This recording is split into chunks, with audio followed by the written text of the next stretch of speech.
Salut, dans cet exercice, on va voir comment faire pour trouver les coordonnées des milieux et calculer des longueurs. Donc pour commencer, la question 1, on nous demande de calculer les coordonnées de milieu. Donc là, on va faire un petit rappel. Donc c'est la formule du milieu à connaître par cœur.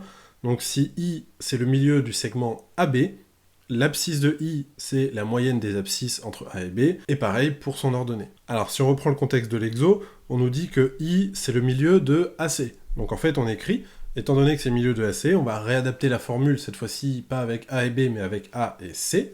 Donc ça veut dire que XI, c'est XA plus XC sur 2.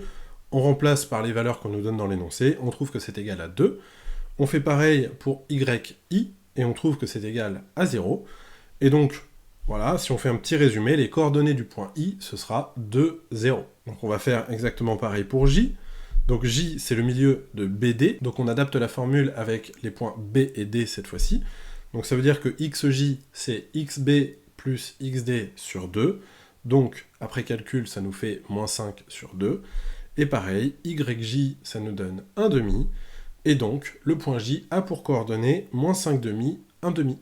Donc voilà comment on calcule assez rapidement les coordonnées d'un milieu. Donc cette formule, il faut vraiment la connaître par cœur parce que c'est la méthode la plus rapide et la plus simple pour trouver les coordonnées du milieu. Alors ensuite, on nous demande de calculer les longueurs AC et BD. Donc là pareil, on va faire un rappel d'une formule qu'il faut connaître par cœur, qui est que la distance entre A et B, donc c'est racine carrée de XB moins XA au carré plus YB moins YA au carré. Et alors je vous mets en garde parce que c'est une erreur que je vois tout le temps, ne pas oublier les parenthèses dans la formule. Là, c'est la différence entre xb et xa qui est mise au carré. L'erreur qui arrive souvent, c'est tout simplement de faire xb moins xa, d'oublier les parenthèses, et de laisser un moins qui traîne. Ça peut souvent amener à des racines carrées de nombres négatifs.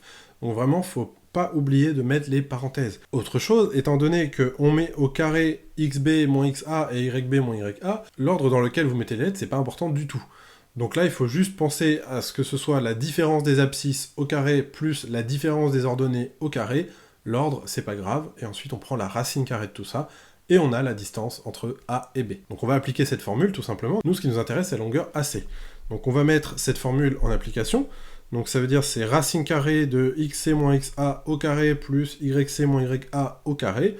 On remplace par les valeurs qu'on nous donne dans l'énoncé, donc ça fait 3 moins 1 au carré, et ensuite 3 moins 3, donc ça aussi il faut faire très attention, quand il y a un nombre négatif, il faut bien penser à faire le moins, qui va devenir un plus.